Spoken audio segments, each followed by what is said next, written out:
The last point is that organizing is important for expansion and growth. Properly organized businesses have clarity on where the resources are available within their organization. Suppose a client says that they have a very special project which is very urgent and they are willing to pay a premium if you can get the work done immediately. If your business is well organized, then you can easily see where you have the skills and the resources required to do the job. This manager and these people are best suited for this urgent project. So let us send them and close the deal. This way, businesses can leverage the resources available within the organization to quickly take advantage of emerging opportunities.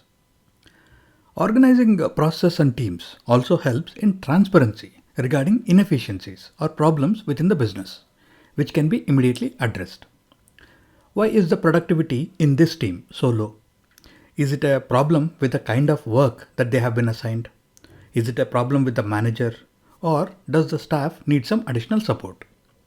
This way, problems can be identified and fixed on a priority.